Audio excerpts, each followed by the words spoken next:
Hello and welcome to the Priestess Society podcast. I'm Natasha and I'm joined by my co-host and co-founder, Hana Ashtara. Today, we've decided to bring forward a beautiful introduction to the Priestess Society temple, online temple. And this podcast is going to be an exploration of our individual journeys, what allowed us to reach this point in our journey where we felt the call to step forwards and guide other women in their empowerment, in their becoming, in their leadership, and their actualization of their highest potential in this life.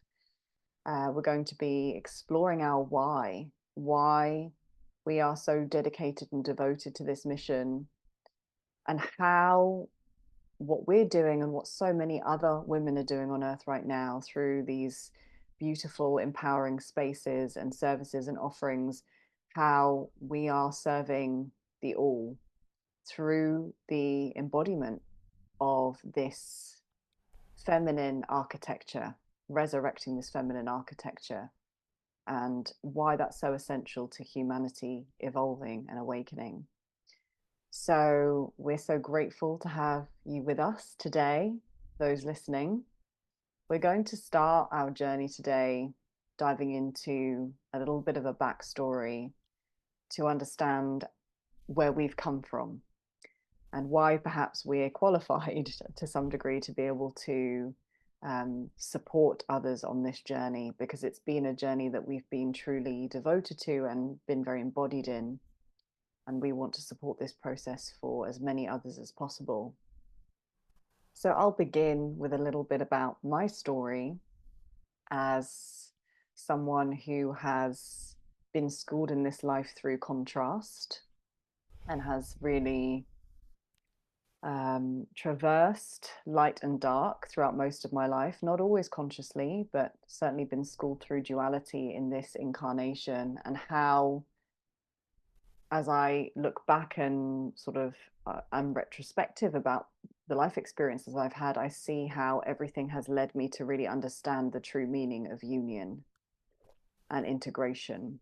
And so my initiation, I feel, in this life was my mental health, which stemmed from growing up with a lot of poverty and instability, and a father with paranoid schizophrenia, and experiencing homelessness as a child with my mother, and moving through a real initiation in the first few years of my life where I felt completely isolated and a real sense that I didn't belong anywhere, and a real sort of direct experience in witnessing my mother having to be incredibly strong through a divorce and through digesting her own abuse experiences.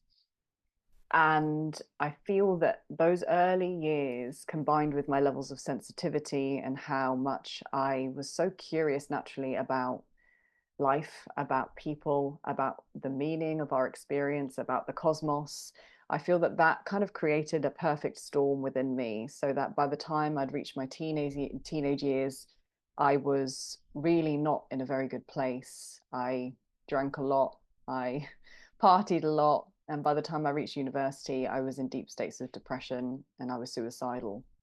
And so my mental health journey began to really awaken a need in me to find solutions beyond the framework that the mainstream matrix conditioning was providing for me. And um, after a lot of attempting to fit myself into this very um, this box that of conformity and comfortability that we are programmed to fit within, I decided to carve out a new path because there were no solutions for me there. And so I began to travel extensively. And as I traveled and lived in Asia, I was blessed to have met my ex-partner, who became a real soulmate ally for me on my journey.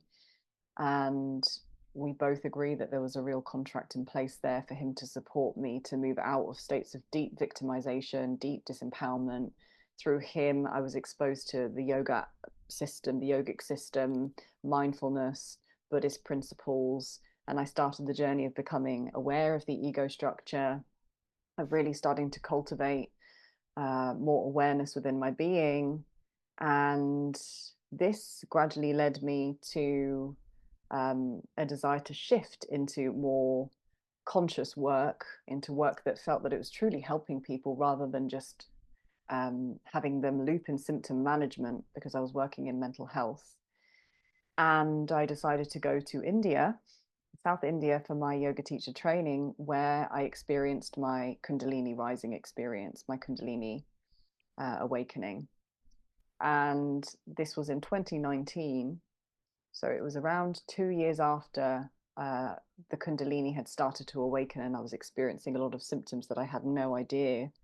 I had no idea what they were about, why I was experiencing altered states of consciousness a lot, profound back pain, neck pain.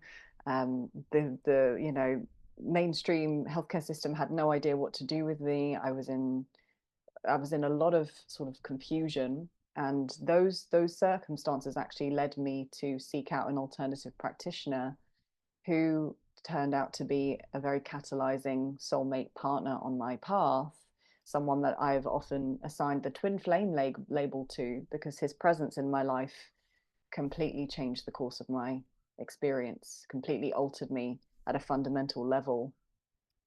And so there was a weaving between meeting him and when the Kundalini started to rise, and through a 6.5 year journey with this man and my own Kundalini awakening, I feel I was somewhat terraformed from the inside out. With his presence in my life, I was sort of awakened to the presence of God. When I first met him, I truly met God for the first time. And that level of light and love that I felt in that moment of meeting and in the subsequent time we had together was so profound that I could no longer take shelter in unconsciousness, ignorance, shadow. I was set on a path and a trajectory that was going to alter me forever. And it awoke a deeply devotional part of my nature that I hadn't yet tapped into, a part of me that is deeply devoted to love, deeply devoted to truth, deeply devoted to the highest good, the highest outcome, the highest potential, not just for myself, but for all of humanity. This is reflected in my astrology because I have a Leo sun sign, very heart focused, very passionate, and an Aquarius moon, and they are on an axis, they're opposites in the zodiac chart. And so I carry this natural duality within me between a lot of awareness and analysis and intellect and a lot of fire and passion and heart-centeredness. And I feel that really this is what the journey has been about for me, a tremendous journey of learning to temper logos, the masculine principle, with eros, the feminine principle, and seeking to harmonize those two incredible forces of Shiva and Shakti, of the yang and the yin within all of us, so that I can come into a space of deeper coherence and congruence within my own being. Because when I am coherent, harmonized, balanced in my own unique way, whatever that combination looks like, I can serve the all better. I serve God better. And that's really what this process has shown me with the Kundalini awakening and meeting this profound catalyst partner, was that everything that is awoken within us is really being awakened so that we can remember the truth and we can serve the truth. And the truth is love in its highest, most exalted form, unconditional love. And so that has led me gradually, gently, sometimes in strange synchronistic weavings that my mind doesn't understand, to the path of the rose, and to eventually meeting these beautiful beings and sisters that I now have in my life, Hana being one of them, who also share this deeply devotional architecture, this desire to walk the path of union, to walk the path of harmonizing and marrying the masculine and the feminine. And there is nothing for me that brings me greater joy than this process. And the more I've devoted myself to this path of integration of the light and the dark, the yin and the yang,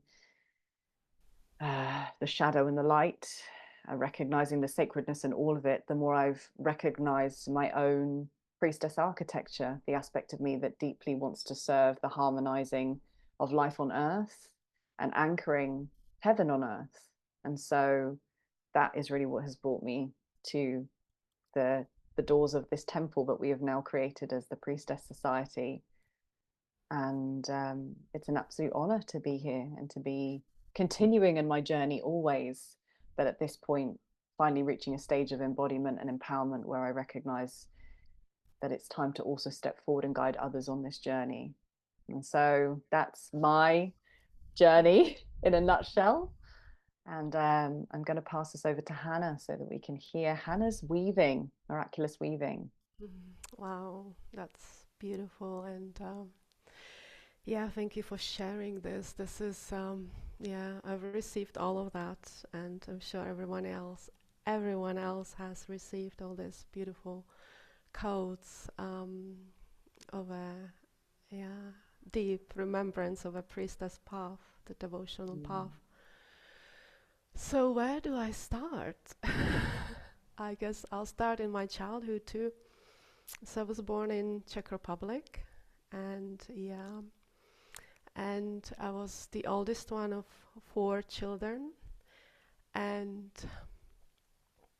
the situation I was born in, my parents were very young. My mom was 18, my father was 20, and they were kind of forced to get married 2 years before that.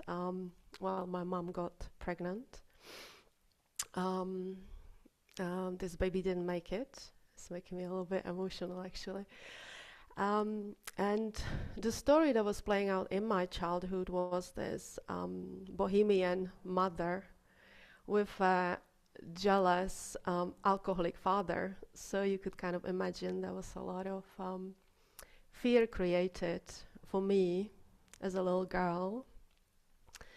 And I really didn't know until, later how much we carrying these programs and these imprints from our childhood until really I started doing this work, um, you know, recently, really. So, but I also had grandparents living next door, and they were the representation of the Divine Mother, Divine Father for me, really, and they were my escape. So I spent most of the time with them.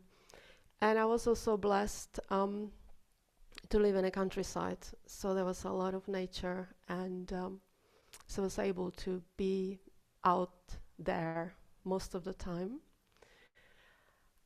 Yeah, staying fairly free spirited.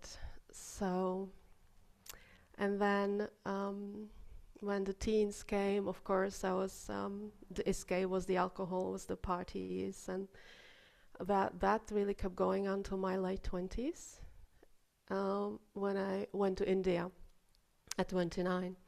But in between, I have came to England just after my 19th birthday, and yeah, and is it about a year later I have met my husband that I've been married for over 20 years, and that was a beautiful soulmate marriage, and that I feel in a way saved me in many ways from what I see now would have been a lot of self-destruction and self-destructive relationships with men.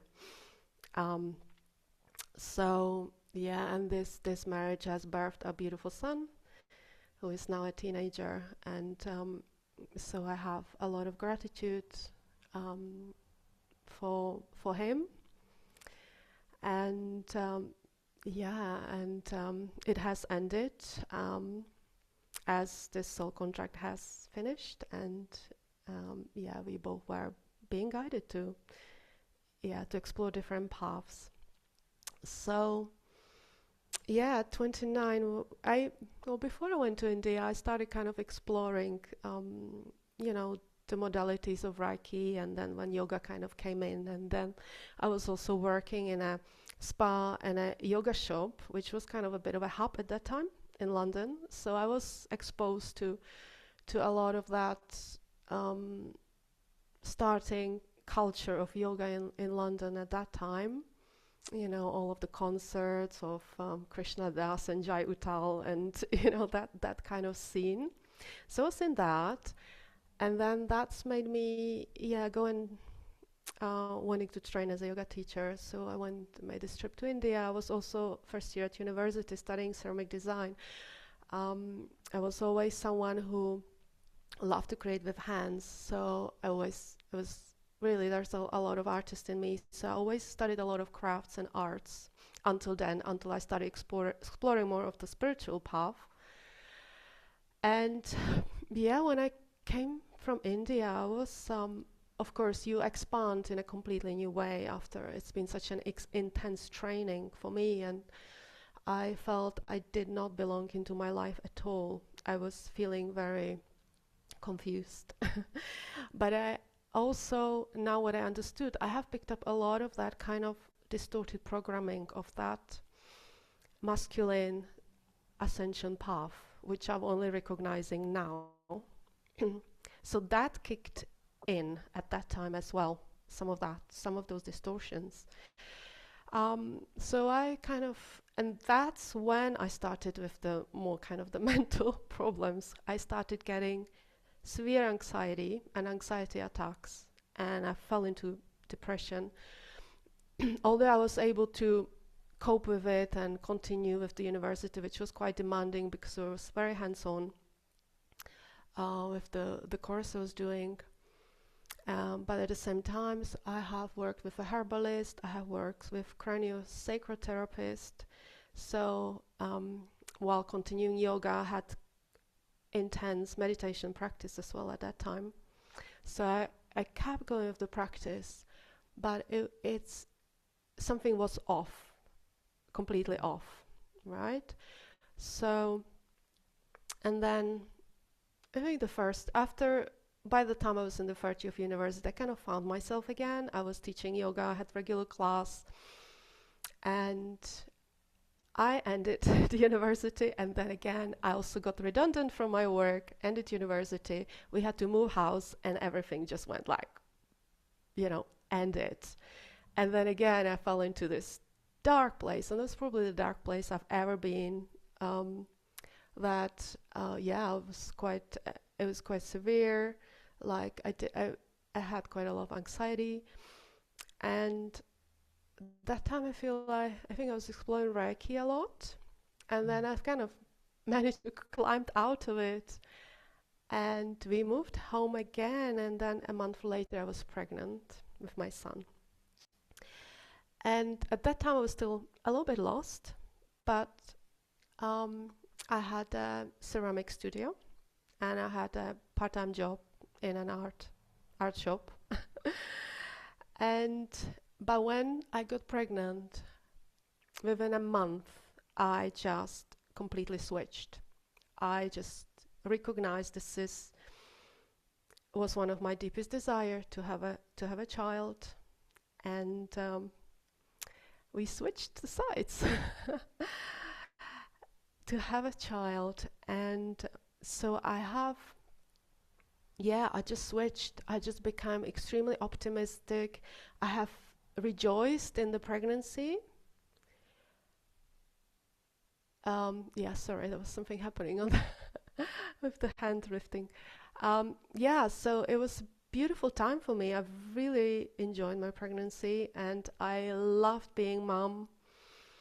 So I really emerged into that experience. And It was after I think my son was 3. That's when my I started having some health issues, and that kind of I knew that there was like I was putting myself last, and I needed to honor myself more and just explore again, you know, a new path for myself. And so at that time, I have started my plant-based food blog. And again, that was kind of honoring myself wanting to be creatively expressed. And also was a healing path and exploring new diet. And as I was learning about it, sharing it with others. So, so it was kind of a beautiful exploration as I was learning. Yeah, I could and exploring this, sharing with others, and it's become very popular. And I had this plant-based food blog for 6 years, and yeah, and then I sold it when my marriage was kind of at the end to start a new life. And that same year, as you, I was initiated onto this Heroes Gamos path by catalyst twin flame. And that was at the beginning of lockdown, really. So that's when my more of the multidimensional gifts started awakening within me, the clairaudience, clairvoyance. Um, and yeah, and the one day I was just dancing, and the light language just started spilling out of my mouth, of my hands. It's just this burst of frequency that I just could not stop for like an hour. The Kundalini as well just awakened. I know I've had like several weeks when I was walking in this altered orgasmic state of consciousness, like just it was beautiful. It's like just complete, yeah, this blissful eros frequency just flowing through me. And so much has started awakening, and that's also kicked off a lot of the programs within me. And when I left my marriage and I came to live here in Cotswolds with my son, I had to face a lot of these old programs kicking in, and I had to do a lot of growing up. And this twin flame journey really sparked it. And as I was in such a safe, secure container for over 20 years, so coming out of it, of course, that would create a lot of turmoil in a way. And yeah, there's been a lot of growing up for me the past few years, and through realizing what I have been doing, where I have been looking for love, for acceptance, for validation. And they've been such a good lessons because now I can really see it in the others as well, what they are doing. So it is really a beautiful beautiful journey through this through a mirror, right? Through a man. So, and that's kind of been going on for 2 years, and yeah, it took within the 2 years. Of course, it sparked this beautiful love that I haven't experienced until that moment. And what I didn't know yet, it was the divine union with God. And I thought this was coming from Him. But truly, the path is within. He was just the catalyst for that love. And so now I see, how easy it is to get stuck in this twin flame path, especially with the false twins, because you can be looping and looping in these programs for years. And yeah, when I realized, it took me 2 years, I said no. I took my power back, and it was the hardest thing, I've ever done. And it felt like, and I know everybody on this journey, that's how it feels. It feels like you're ripping your own heart out of your chest. It's excruciating, the pain. It's excruciating. And so I said no, and within 2 weeks, a new man arrived. So, and another catalyst, and he took me deeper, loads deeper. And that was another spiral that I have moved through that has deepened. And still some of these programs have kicked in. But then I had a new lens, because at that point when he arrived, I already felt a lot of wholeness within me. and I've already done that whole spiral once. So this was the second go at it from a different angle, different perspective, but also coming already from a lot of wholeness and a lot of that in a divine union. And that's been now 1.5 years. Um, I have, there's been a lot of stories playing out as well because I see the stories of our past, the different timelines.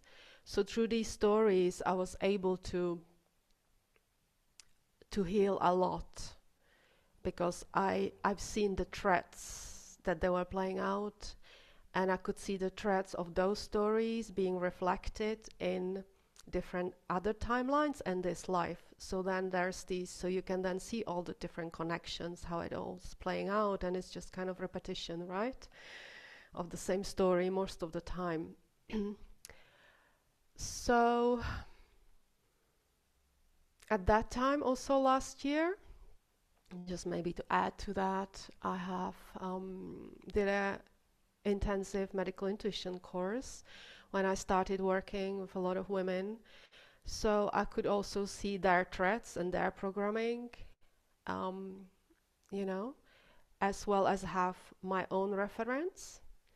And then also, like you said, reconnecting with sisters on your own path because you could see that everything that's weaving, because a lot of that is weaving collectively.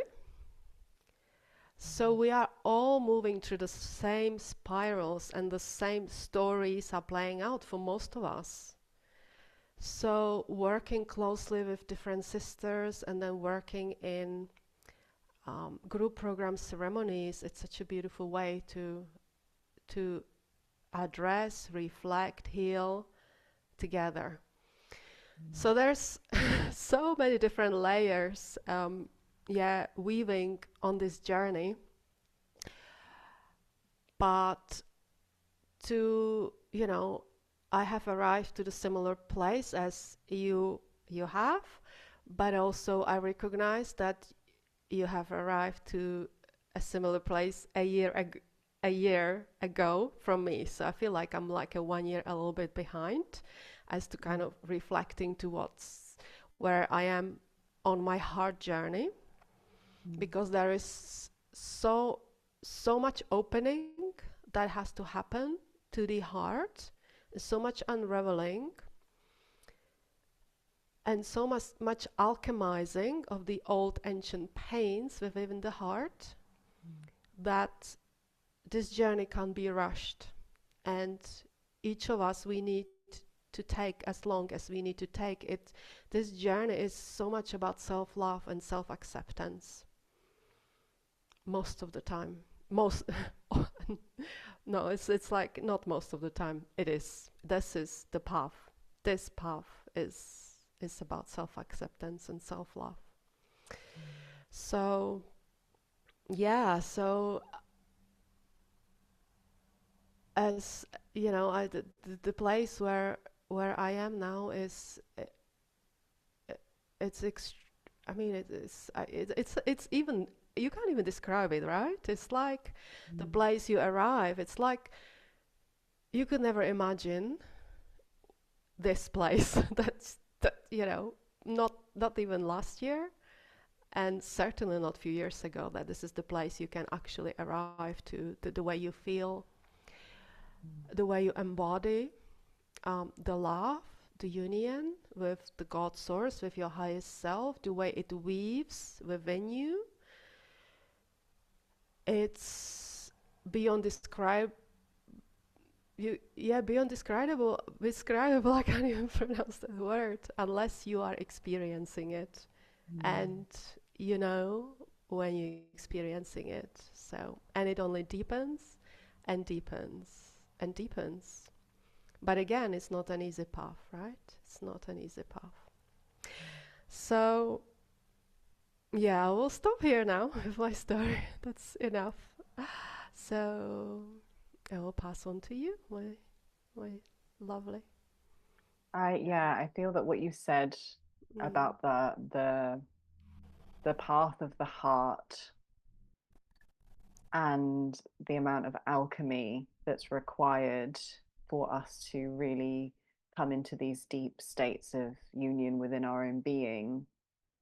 I think that this is the kind of marked characteristic of the devotional path, that it is a fierce devotion to allowing the rose of the heart really to bloom, and to allow our heart's petals to kind of unfurl as nature works in its own time, Yeah. with gentleness, with delicateness. We don't force the flowers to blossom. We don't force the trees to, Yeah. come into full fruition with their leaves and their fruit. We don't force nature. There is an intelligence behind the process of opening, expanding, and moving into states of dissolution, contraction, death. So we are reflections of nature, of the intelligence of life, of Shakti. And I feel that working with the heart is a very delicate process that requires deep devotion. And I think that this is really, I think for you and I, certainly our motivation in what we're doing, because the love that is available to us through the portal of the heart, when we take the time to peel back these layers that have been veiling the heart's wisdom and love and truth, when we really take the time to be with the heart, it, to me, I describe the depth of the heart as the God seat, because it is through this profound journey of going not just to the front of the heart. I'm recognizing on my journey how there are different chambers of the heart, different areas, and the deeper we journey within, the more ancient the energy we're connecting with, the more profound the love we're connecting with. And this deepening journey into the heart cave connects us with a love of unconditionality, of that is so all encompassing, that is so profound, that is so innocent and pure. And this is the love that the world has forgotten. Yeah. And I believe, and I'm sure you agree with me, because this is really what is fundamental to the work we're doing, that this is the love the world is waiting to remember. Yes, because I feel what most of the humanity know is the conditional love. And this is what we are here tapping into. We are tapping into the unconditional eternal love. And then once you start tapping into it, that's what takes you on this journey, and on the devotional journey. And then you can no longer step out of it. Because once you initiate it to this journey, you cannot go back to the way you were, to the way you used to be, to the old ways of being. This is, once you're on this path, the only way is forward. Yeah. Yes, yes. And I Mm, think that this is mm, mirrored so beautifully with the Kundalini when she starts to mm. truly rise within us. Yeah. And she begins her ascent to the marriage chamber to meet Shiva. When we begin this alchemical process, which is really the soul coming into another stage of mastery, our life is not our own from the egoic, willful Yeah. sense. Yeah. It is not for us to try and force and contrive the path forwards. We are being asked to work synchronistically and co-creatively with the divine now, Mm-hmm. so that we can begin to be the conduits for a much higher state of consciousness than Earth has seen for many, many thousands of years. Yeah. And Yeah. really, this leads us to our why. Why are we Exactly. here? Why are we taking the time to establish the Priestess Society? Why do we do this work? I'll let you start Mm. this descent into this. What's our Yeah. why? Yeah. I feel it's just that you are naturally being brought to the service of the highest good of all. It's because you experience such profound heart opening, and as you open and open, you any service to self naturally falls away, and you desire to serve the whole, right? You desire to serve the God source. um, you desire to serve the earth. You desire to serve the humanity. and that is your why. And so this journey just takes over, and it's like you no longer have much to say in it. It just Mm. unfolds in front of you. Mm. And Yes. with that comes a very deep remembrance of the times that you have walked this path.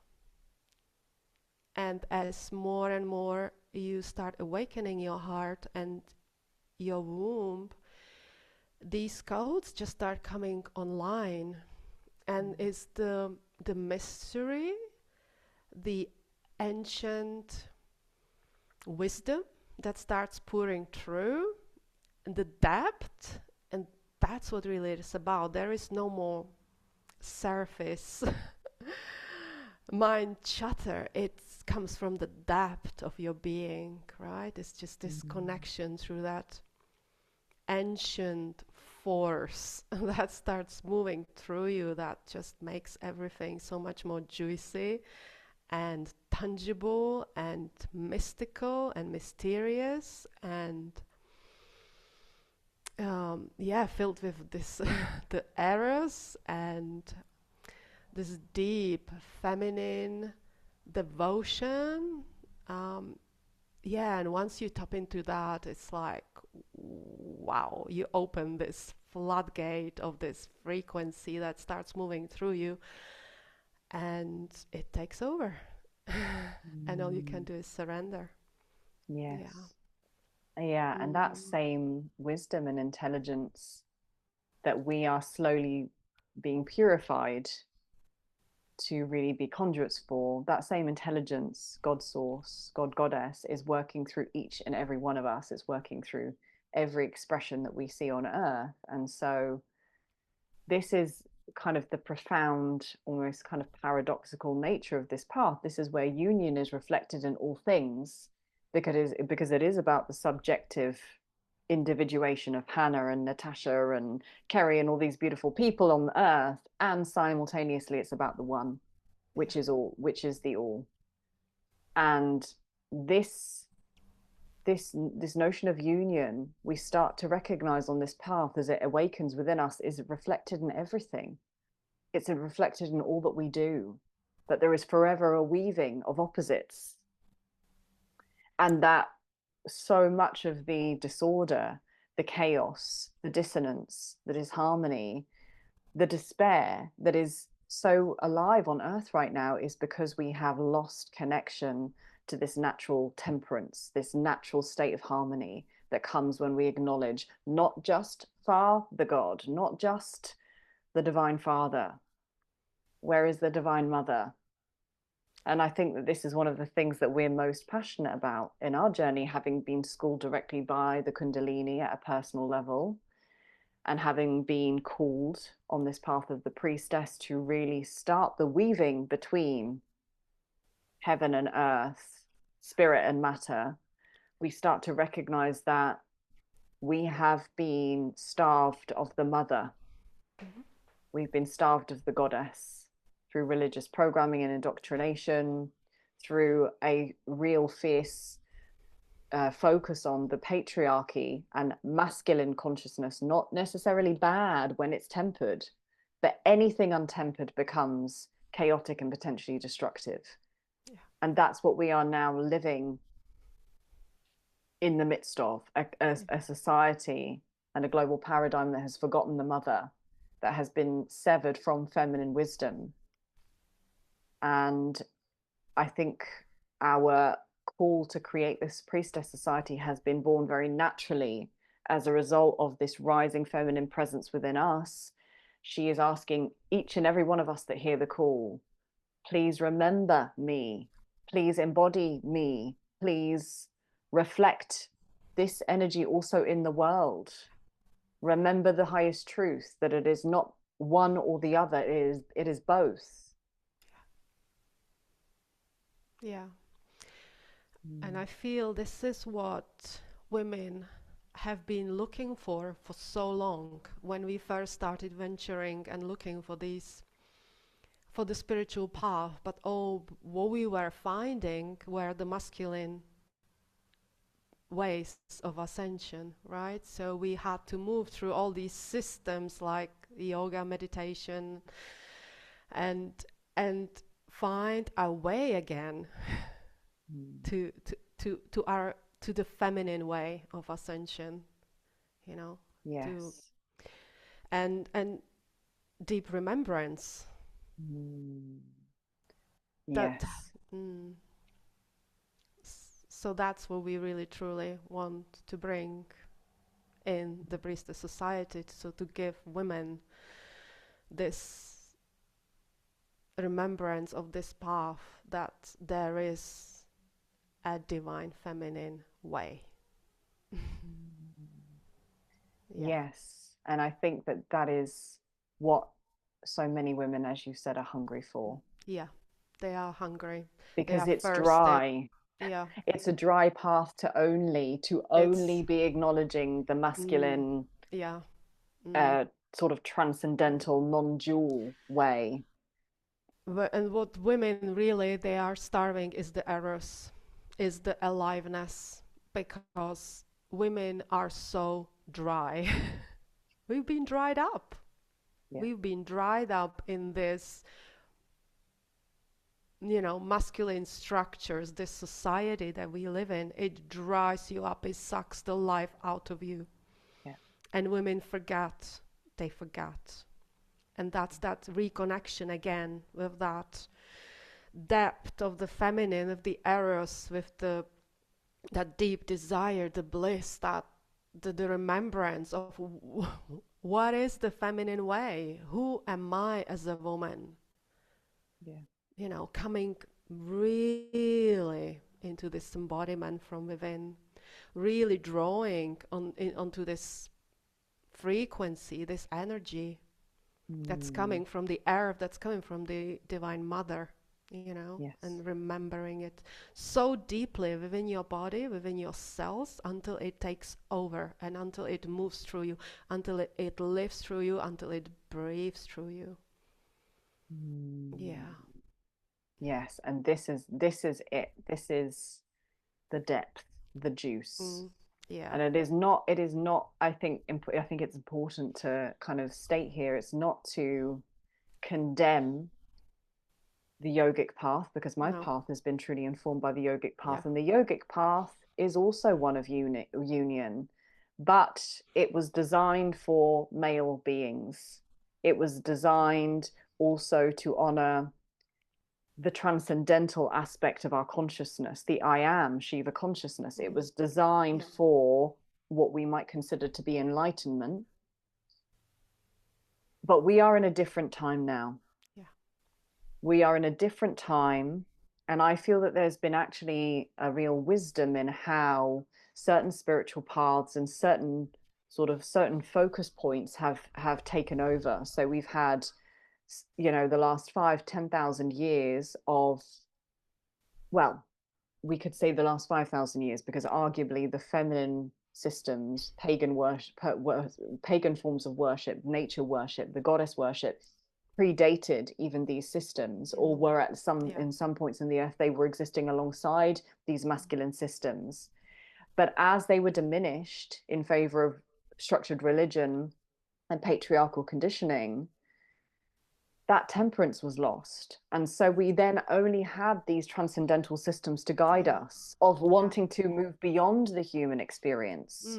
What's And there coming? is, yeah, Sorry, sorry. sorry. What's just the word that's coming up for me is the escapism. It's almost like a yoga Mm. meditation. I was an escapism for us, but we no longer need that. We do not want to go and escape anymore, Yeah. right? We Yes, want I think the certainly for me that was the presence. case. We want the presence. We want the embodiment. That's where we Yes. need to play. Yeah, Yeah. I think many Mm. people approach Mm. the yogic path from Mm. one of, and any path that claims to Mm. deliver enlightenment, it's being really approached from the space of, I need fixing, saving, I want to Yeah. escape my Yeah. suffering. Yeah. And I think that the wisdom of the yogic path is that it helps to cultivate profound states of awareness. It helps to awaken the Mm-hmm. Shiva consciousness, which is an essential container for Shakti. So it's not to diminish or deny or demonize these systems. And meditation, even, is still, Mm. I think, an Yeah. absolutely integral part of any feminine path. However, you choose to engage in meditation, it may not just be sat down Mm. in lotus posture, it may not just be a seated experience. Meditation can also be through dance, it can also be through singing and mantra, it can be through moving the body. But the key component is the remembrance of presence Yeah. and to become aware of the mind, Mm. because it is only when we cultivate that level of awareness that we can actually hold space for Shakti and her dynamism and the full expression of the feminine. This is why the temperance is so important, because awareness without embodiment becomes non-dual, disembodied, detached, very, very removed from the earthly experience, which we came here to be within, to Yes. experience in, to create Yeah. through. And too much immersion in just the feminine, in the felt sense, in the sensual, becomes chaos. We become the emotion, we become the waves, Yeah. and we lose the wider awareness that we are here to experience through the human experience, but not identify with the limitations of it. So that temperance is very important, and I'm a huge advocate for the balancing of both. But we've moved from a time where these masculine systems have dominated, and now the feminine remembrance and wisdom is rising again.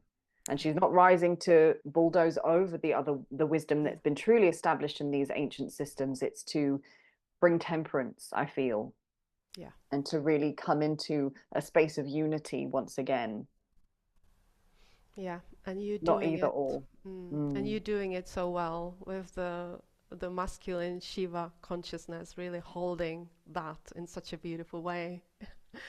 Because Yes, I think that is the I can contribution. certainly, that's amazing because I can certainly get lost in these waves of the feminine.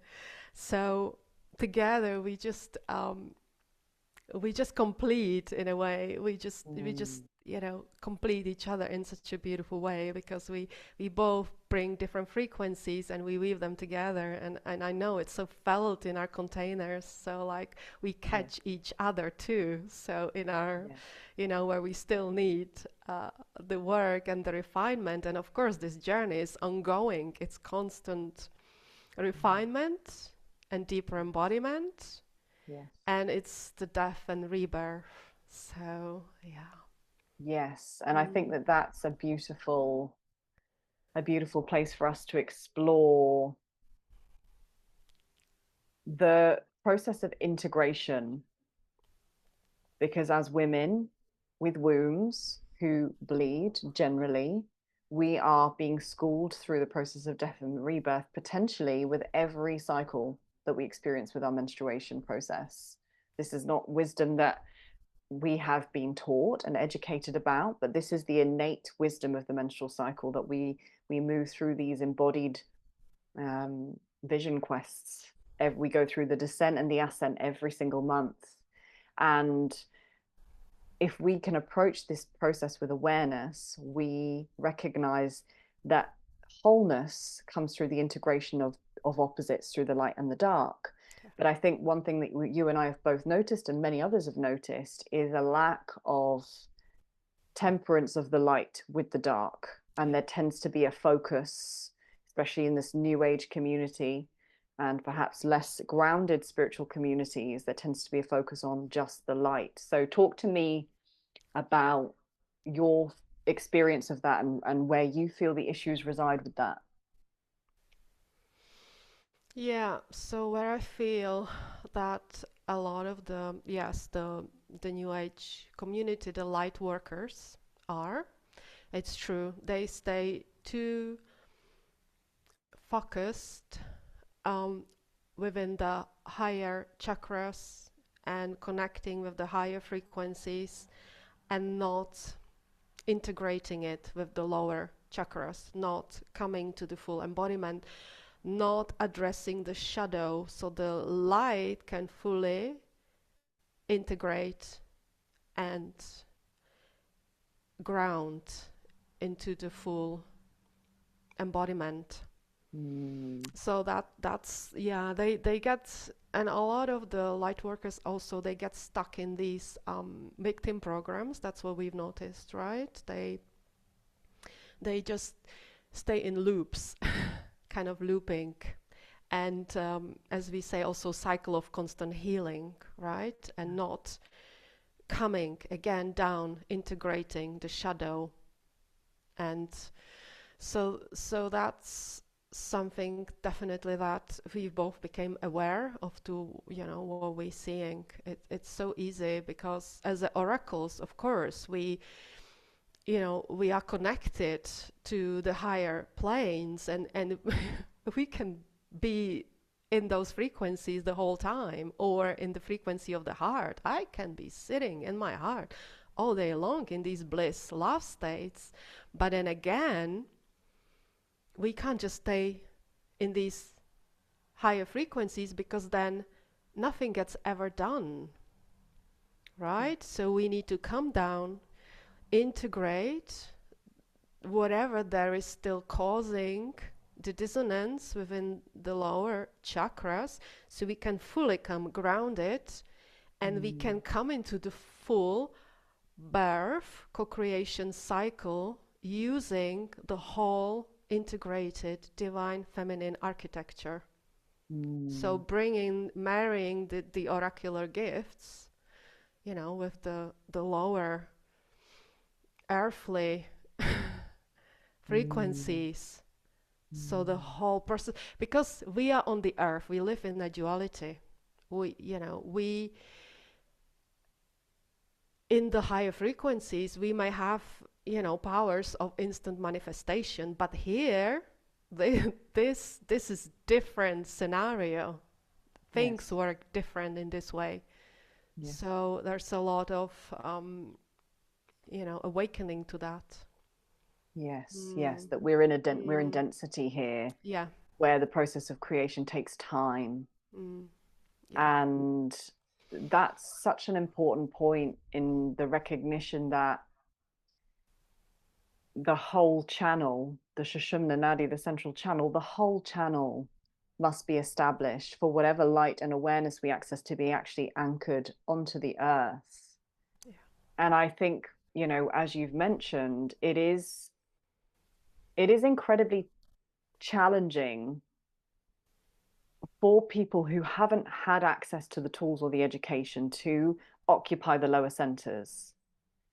And this is actually one of the areas where I really disagree with a lot of sort of mainstream teachings in the yogic philosophy, yogic society. I've seen such condemnation of the lower centers and the ego, mhm, and actually there needs to be kind of a humble recognition that all plays a part. The dark and the light plays a part. The lower centers, of our ability to connect to our body, to connect to our sexuality, to connect to our power and our individuation, these are essential elements of the channel. yeah, Otherwise, we would not be able to animate these earthly bodies and go about our day to day experience and be able to create. I always use the example that if I didn't have a connection to some sense of individuation, I'd stand in the road and say, we're all one, and a car would hit me and my body would be crumpled into oblivion. yeah, There is some need for us to still maintain a sense of our individual needs when we're on earth yeah, and so this is why establishing that full channel is so important. And I also feel this is what the kundalini demands of us. Do not just stay here. Come back mhm, to this earth, come back to the mother, come back mhm, to the sacredness of being incarnated.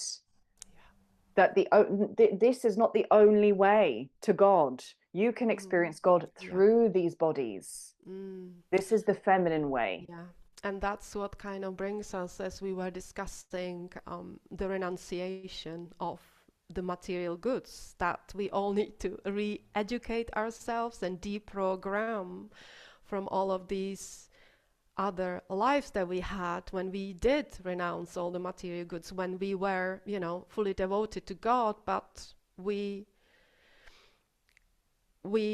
didn't we just completely, yeah, let go of the materialism. So that, I feel, is again, we need to educate ourselves, release ourselves from all of these old programmings, Mm. and Yes.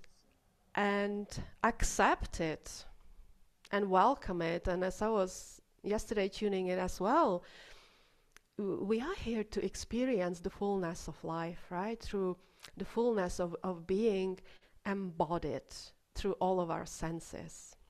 And so, yeah, experiencing everything and rejoicing in the creation Mm. and of being a human and of creating. And so, I've done a lot of that as well.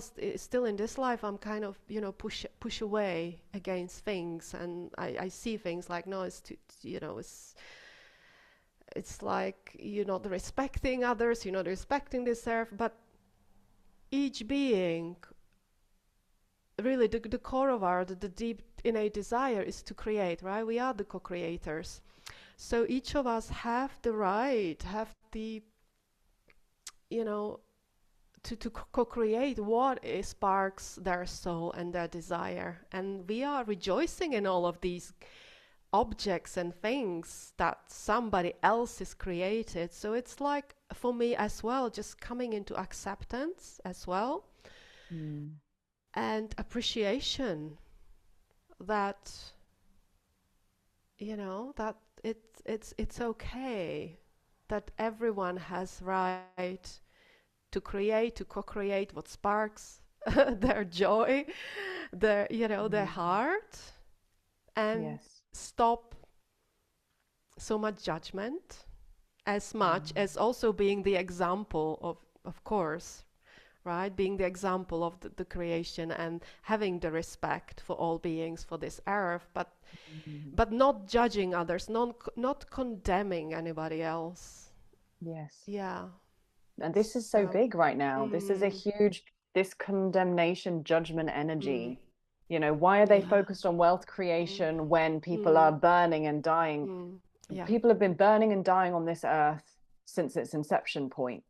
And then we go through these heightened Yeah. states of awareness and Mm, civilizations yeah. where there's peace, and then we move again through this fallen consciousness. Mm, And we have the opportunity in this moment to recognize again the integrated way that actually all life is the one. mm, Every single yeah. individual, if they're following their soul's path and truly not their own egoic willful desire for gratification, Mm, not I want because yeah. I want, Yeah. but if they are genuinely following their unique call to create, to express, Yeah. this has been a huge part of my journey, Mm, releasing the judgment around that thinking I know the right way. I mm, know the yeah. right way. Yeah. There is no one right way. Mm-mm. The one is moving through each and every one of us. Yeah. Each person holds like a puzzle piece of remembrance Mm, for the one to wake up to itself and to co-create with itself. So who am I to say that people who are focusing on wealth creation, they are doing just as much service as the people who are on the ground? mm-hmm. Because actually this is something we're very passionate about. This is what's needed now, the reclamation of wealth in the hands of those who care, in the Mm, hands of those who want to create harmonious structures, who want to create harmonious organizations. The wealth is needed mm-hmm. for us to build these new structures, infrastructures of the new earth, these Yeah. new ways to Yeah. bring more balance. And so it's actually an essential part of our global collective evolutionary process that we integrate the shadow around money, that we actually begin to dissolve these limiting beliefs that money is evil, that it's bad, that it's dirty, that it's wrong, to come back to the space of neutrality around this resource and Yeah. recognize that it's just another medium through which we can create and express. Yeah. Yeah, and that's Yeah. what's coming through very strongly in the Priestess Society when we're tuning into this template of this container, what we are really holding here. So there is really a lot of codes are coming as the um, wealth creation for the women. Yeah, and for us really to restore these templates of abundance of wealth, because it's the feminine holds the wealth, she holds the resources. So it's again aligning with that and also coming to acceptance with that, and Mm, releasing all of these distortions that we have exactly with wealth, with money. And I know from myself, I have so many programs, and all the women, of course, we carry it through our ancestral lineages, through the programming, through the collective programming about wealth, about money, about that wealth and money not being safe. There's a lot of connection to safety, mm, of course, to sexual programs. So there is, as a lot of unweaving that has to happen for women, mm. Yes. especially the heart-centered women who care for the earth, who care for the others. Most of these women, they renounce the wealth, Yes. completely. They don't want Yes. anything to do with it. I didn't. I've never wanted to do anything with the money. I I was like, remember when we you know, met, you were still quite focused on very kind of minimalist living. mm, And I think not, it wasn't so long ago that I was too. And I think that we're noticing within the priestess society that again, we're being asked to bring forth a position of temperance. mm, Can we marry yeah, this natural reflection of abundance that is yeah, wealth, that it doesn't need to yeah, be, we don't need to inflate the idea of having resources as being bad or good. Can we recognize that wealth is a reflection of the frequency of abundance? That it is Lakshmi, it is the feminine. just, The feminine is so full. She overflows. This is Eros. It's a constant flow of abundance. yeah, Can we marry wealth, which is a reflection of that, with an awareness of the earth? And that's not something that's being that commonly explored. And I think you and I have both noticed an yeah, absence of these conversations of how can we marry wealth and being stewards of resources with really tempering that with the needs of the earth. How can we yeah, be conscious of the buying choices, yeah, where we source our products, our food, what systems we're choosing to invest in? Can we just be mindful that when we are choosing to serve the all, it's reflected in all the choices that we make, not to yeah, deny the desire to create an experience, but also to just be mindful yeah, of of not completely disregarding the earth when wealth is cultivated, which yeah, seems to be a big theme and has been, of course, a big theme yeah, on yeah, earth for thousands of yeah, years. yeah. It's just cultivating a deep, deep reverence for Earth and for all of the beings of the Earth. Yeah, and also, this distribution of resources really that is really calling. Um, so the wealth is. I really see the wealth, the need of the wealth, of the abundance of the resources to be evenly distributed, to be again taken from those um, who are using it, purely for control and power. And that I feel that does have to take some dismantlement of Mm, that mm, before we can truly experience more of an equilibrium and balance on the earth, because the extremes, you know, are beyond what we even like can imagine. Right now, the extremes on earth yes. is heartbreaking, and that's how I feel is what we tapping in. There are certainly a new wealth and abundance templates that they need they need to be activated, where the wealth is more evenly distributed, but also when women are allowing themselves to have the wealth, so this wealth can be used in the highest way and in the Yeah. reverence to all. Yes, Um, absolutely. so there is, yeah, that does need to take place. I feel that very strongly. So to allow ourselves to have it, because how much difference are we really going to create if we continue to say no to money and no to wealth, Mm, and not allowing ourselves this? Because a lot of us, we come here with missions. We have missions. We are here to build these new structures, and the way Earth works right now, it works. The money system is very, it is here, and we've got to accept it and welcome it and use it in a highest way to build these new ways until that is taken away. It will eventually cease to Mm. be, but right now Mm. we've got to work with it. We Yes, I think can't that's stop so denying important. it. We can't stop denying it Mm. because you and me, we have big visions to create these communities, to build temples, and we're not just gonna do it from thin air. We are gonna have to allow ourselves for this wealth to come in, and same for the women, that they are gonna be attracted, and they are Mm. coming, and they already are in the Priestess Society.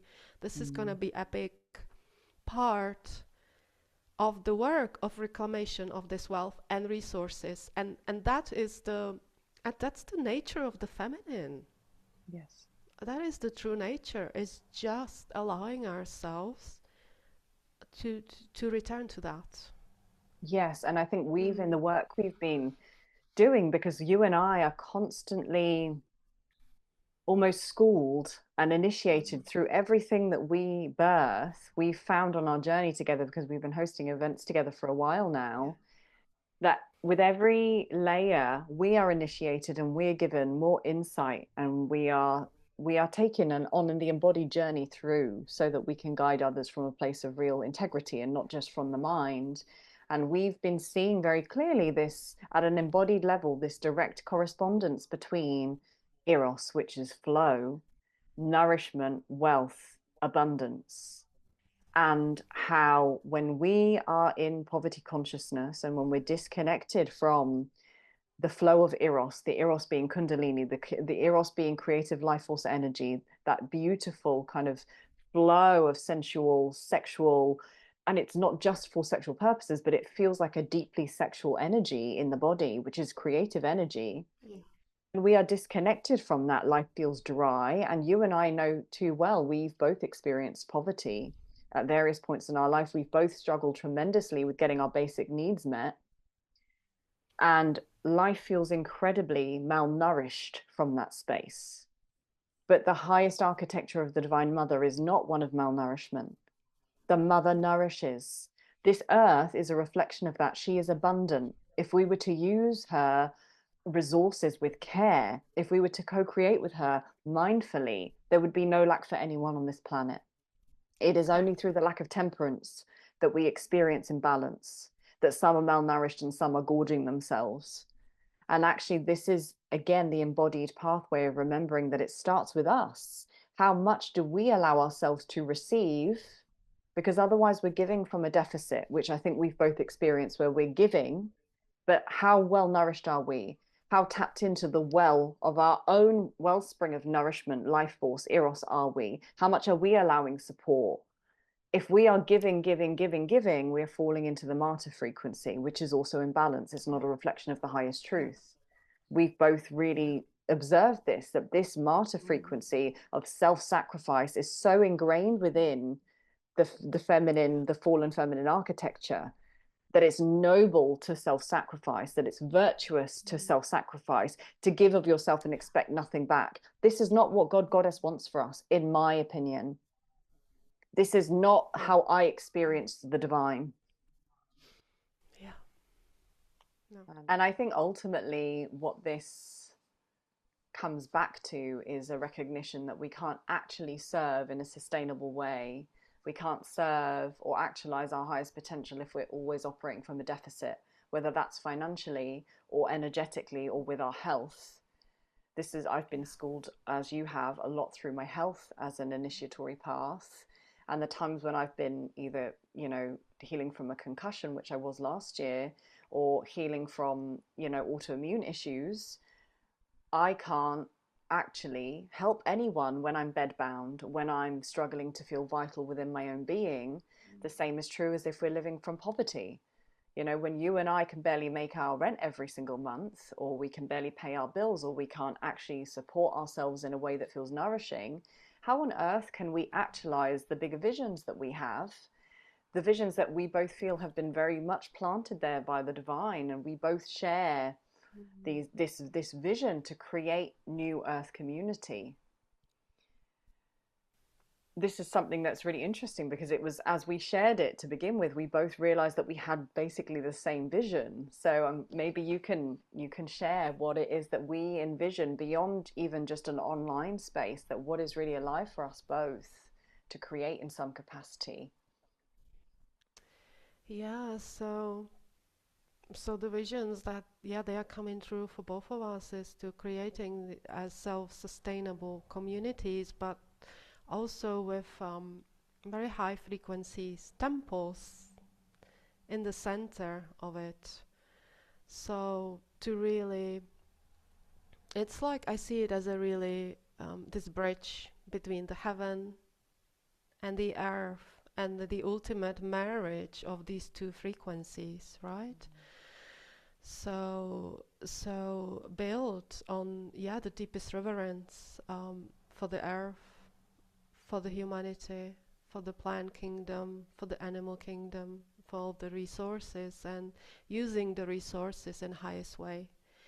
Um, yeah, and just coming in the deepest collaboration and love, acceptance, and start recreating, rebuilding the structures that we envision ourselves living in, out of these old structures that we all know are falling down. Mm. And we also know that many people will choose to still live in them, but there are so many people that are coming out of them, that they are awakening, and they need to be shown a new path. They need new infrastructures, and that's why I feel a lot of us are coming through, and we have these soul missions, and it's not like to visions I have created these structures not just on earth but in other planets and timelines. So all of us coming through, we already know what to do. Is just awakening within us. We have the codes, we have the knowledge, we have the wisdom. Yes. So it's just marrying this with and using the resources on the earth. That's when the wealth comes in, that we need to allow this wealth to come in so we can actually physically build this.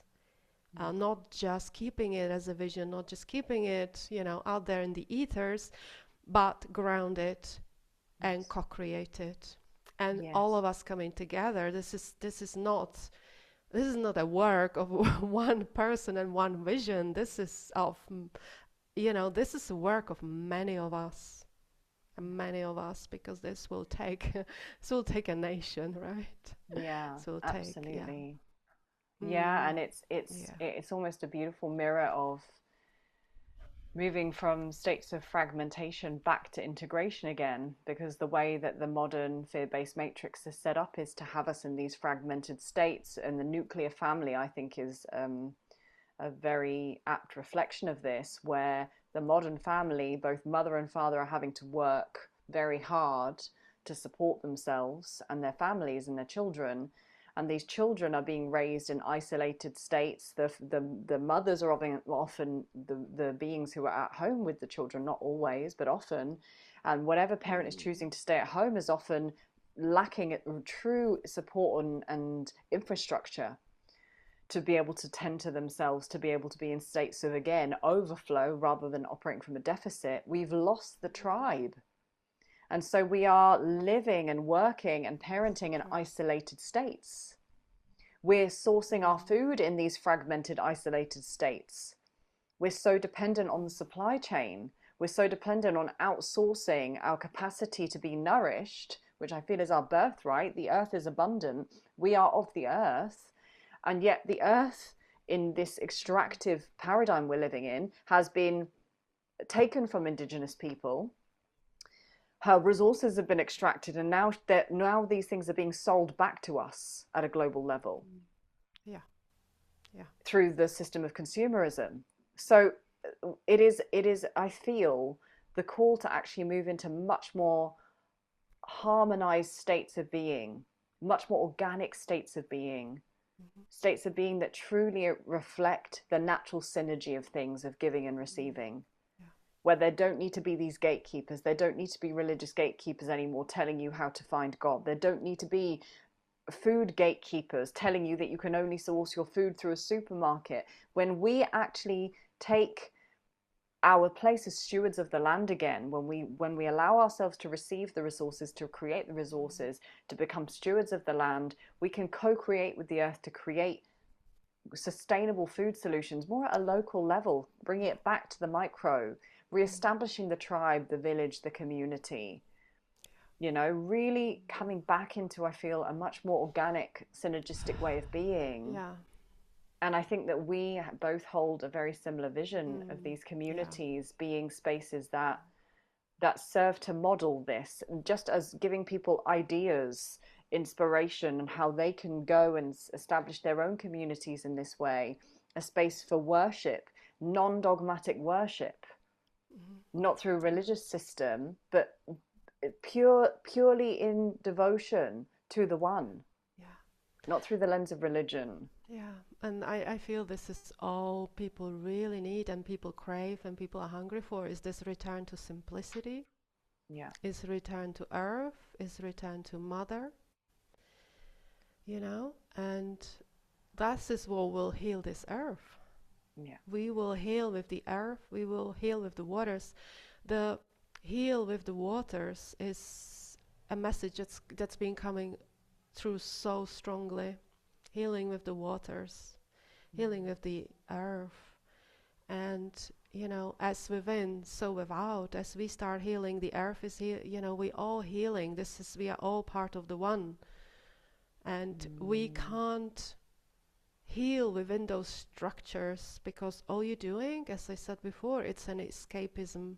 It's an escapism because you are so trapped in it. All you can manage is escape to these little pockets, like Mm. yoga or wherever people are escaping. It's coming out of it completely. You Yes, have to it's come out of it choosing. so you can reintegrate within the wholeness Mm. completely, Yes. within this channel, within the divine union channel, and Yes. and marrying, the source and the earth within yourself, Mm. so that it can start being reflected on this earth as well. Yes. So, yeah. Then that is a Mm. consciousness that Mm. is obviously not the prevailing consciousness on the planet, because this current infrastructure, global infrastructure, is one Mm. of extraction and harvesting, Mm. and this is something I think you and I have been moving through similar reflections over the last few months and years of this recognition of the allness of life and how we've been born generally into this extractive matrix, Mm. actually created by beings that have fallen from a recognition of God, goddess. So they have fallen out of their organic architecture. And because they have lost connection to the source, they are seeking another source to harvest energy from. The earth and humanity becomes that source. And then when we are living in a system that is harvesting our energy, we also need to find ways to harvest energy. If we're not connected to the source, if we're not encouraged to connect to the source, we then also have to become parasitic in the way that we work and live and Mm. create. Yeah. And this is this prevailing paradigm. It is one of extraction. It is one of Mm. this parasitic consciousness. It is one of codependency. And this is why so many relationships are experiencing so much Mm. distortion, Yeah. because the same frequency that is embedded in the very architecture of modern society is also insidiously kind of seeping into every area of our lives. So that's, I agree, it's very much an extraction from the whole Mm. fallen architecture. It's a complete resurrection of the truth. Mm. We cannot build a world of love on a foundation of fear. No, it's a beautiful drop, and you don't see it until you do. So, Exactly. mm. And that is why we are doing what Mm. we can in this little corner of the world known as Mm. the Priestess Society, and in our own individual offerings, Mm. to create sacred space again, to Mm. create temple space again, to Mm. resurrect the temple architecture, Mm. to restore a space that truly allows us to come into deep devotion and sovereignty and empowerment and to actually collaborate together. This is what we feel so much within the sort of etheric architecture of the Priestess Society. It's this tremendous frequency of sisterhood and encouragement, not of Mm. competition, but recognizing Yeah. that when you rise, I rise. When you thrive, I thrive, because we are the all expressed. And when you shine, we all benefit. When I shine, we all benefit. When every being remembers who they truly are and they shine in that remembrance, the world benefits. Yes. And so, this is, I think, our deepest heart longing for the Priestess Society, that we create a space, a container, a virtual temple, eventually, hopefully, a physical temple where we can come into true communion again and restore the sacred ways, the ways of the feminine mysteries, the ways that have been buried and forgotten and diminished, and restore what is true and right and just on the earth. So perhaps, Hana, to close, you can share what women can experience within the Priestess Society, and we can also share what options people can access the society through and from. Yeah, so at the moment, we are offering each month two beautiful ceremonies, live ceremonies, led by led by one of us, and one collaboration of the two of us. And we are moving in, yeah, we have decided to move throughout the year with the zodiac calendar and just bringing, addressing the themes. They are very alive for us as we recognize that we keep moving in spirals and revisiting similar themes throughout the year as a feminine collective, really. Mm. So yeah, so these ceremonies are, yeah, they're just, you know, channeled, brought from deep from our hearts, from our souls, and they are just divine. And women, including ourselves, include a deep transformation during these containers. So Mm. they are there, and yeah, there are already several ceremonies within the container for everyone who's joining in. They can dive straight right in, and we also offering bonuses and any master classes, ceremonies that we bring through for the public. We have decided to also offer them for free within for the members within the Priestess Society. Mm. Yeah, would you like to talk about the packages? Yeah. So we Mm. have these monthly offerings, these bi-monthly calls, woven in with the cosmic currents, as Hannah said. And we have also a private sisterhood community and chat, which we hope over time will Mhm. build into a kind of stream of inspiration and creation and networking and collaboration. And we are giving, at this point, women access to the community and the society through two avenues. So we have our Emerald membership, which is for the rest of 2024. It's £33 a month, and this gives you access to everything that Hannah's spoken about, as well as this close sisterhood community and the integration practices that we're uploading every month alongside our live calls. So, alongside these two calls, we're also, Hannah and I are both offering forwards an integration practice, whether it's in the form of a light language, a meditation, a journey, shadow work, in journaling prompts. So, ways to really integrate the work we're doing in all of the calls. And so that is available for £33 until the end of 2024. From 2025, that rises to £44 a month. We feel, to reflect the full value of what's being offered in the container. It is also our intention to be holding one annual meetup a year for the women inside the Priestess Society, which will be included within that fee. And then for the women that are looking for deeper transformation, we're offering the Sapphire membership, which is a container that offers all of the benefits of the Emerald membership, plus two mentoring calls a month, one respectively with Hannah and myself individually, so that if you are looking for deeper work in a work process, deeper integration process, deeper alchemy process, and to be held in that, you have the option with a sapphire container, which is £333 a month. So that offers two bespoke mentoring sessions with us on top of all of the other benefits.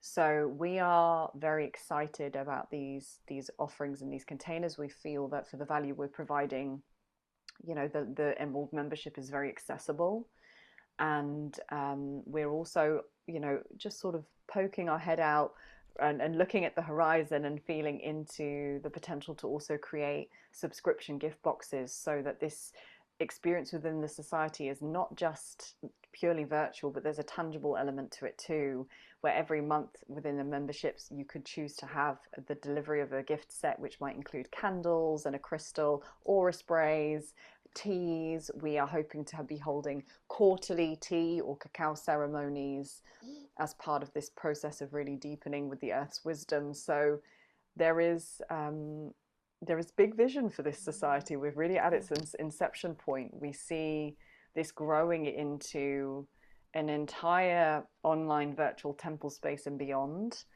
And this is very much just the beginning, and it's something that we're really encouraging the women inside the container to be active in the co-creation of, really give us feedback on what works, what you're loving, what practices you'd like more of, so that it can really serve the women in the container. It's not just a dictatorship. It's not just us sharing this is the way and you follow this. It's, let's co-create this portal together.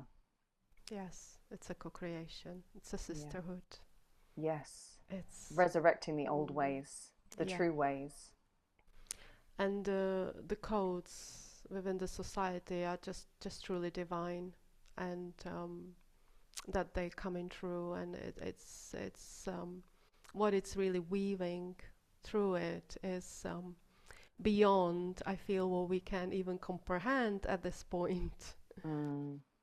Because it will only be deepening. Yeah. Yes. Yes. Mm. And I think that Mm. that is the hallmark of this container. It Mm. is the depth. Yeah, it's the It, depth of the feminine. It's so woven through it. The codes, they are deeply mystical and mm, ancient, as well as, for these codes to be married within the present um, momentum of the earth. mm. Yeah. Mm. Yes. And I think that Mm. that is really, you know, Mm. why this container for us is one that we are incredibly passionate about and we feel is rich Mm. for the women that will join us and Yeah. or already are joining us, because Mm. not everyone is on a devotional path. Not everyone Yeah. desires bhakti, devotion, and we Mm. recognize that every soul has their own way of coming Yeah. back to the divine. But Mm. for the women that desire a devotional Mm. path and a container that truly honors the Mm. devotional template and really desire the depth, as Hannah was Mm. saying earlier, once you start to awaken beyond these very superficial layers of Mm. relating and being and loving, there's no going back. And I think that there are many women who are hungry for the Mm. depth. This is the innate, Mm. this is the blueprint of the feminine. It is a Yeah. desire for ever more creation, deepening in these spirals and cycles of what's possible, endless possibility. And so we feel Mm. that this container is really going to be, with every revolution, a deepening, and every woman that joins is bringing Mm. her own intentions Yeah. and energy into this container. Yeah. So, If you are called to this container, yeah, you will feel it as an ancient call from deep within. So mm, you will feel it. It comes from the depth of you, and that is the call of the feminine, of the divine feminine, is the call of the divine mother within you. That's awakening. Is the codes, is the deep mystical frequency that is within you, and that's what's awakening on this path, and this is what you be feeling. This is the call within you, and that's, yeah, that's what would spark this journey for you and desire to be part of this container, whether it's with us or with someone else. yes, Yeah. yes, I think that's really Mm. important to Yeah. point to, that we may not be Mm. the conduits Mm. specifically Yeah. that resonate, Yeah. but there are many Mm. beautiful Yeah. conduits for this Yeah. work on earth burgeoning now. So it is Mm. giving yourself the grace to hear and really Yeah. recognize the call and the subtle whispers Mm. when the soul is guiding you to this path, Yeah. and to recognize that you are being sort of delivered into the arms of the mother, however you choose to go there, whether it's through a container like this or other Yeah. pathways. But I think it's a really fantastic reflection, Hannah, to recognize that Mm. the call to this path of devotion, of the priestess architecture, it is not one that the mind determines. It is a deeply felt Mm. calling and summoning. And it is one that transcends logic, but really awakens a deep gnosis within Mm. us. Yeah. So we hope that this podcast and this weaving together has awoken or reflected something within its listeners that allow you to move forwards from this time and space with a sense that if you resonate with what we've spoken about today, you are not alone, that your deeply feeling, deeply sensitive, deeply devotional nature is wanted, needed, so needed in this world, that every initiation you've moved through has delivered you to this moment where you can really step into your full power, potential, service, love, community. And it's an absolute honor. I think we both agree it's an absolute honor to be doing this work from where we have come from on our own individuals' journeys to where we are now, to be able to be serving the web of life in this way. It's an honor. Yes. So, from the depth of my heart, thank you to everyone that's listening and for joining us here. And we really look forward to deep diving into this spiraling journey of the feminine mysteries on this podcast and beyond. Yeah. Thank you so much. So much love. Thank you. Thank you, ladies. Mm. Take care.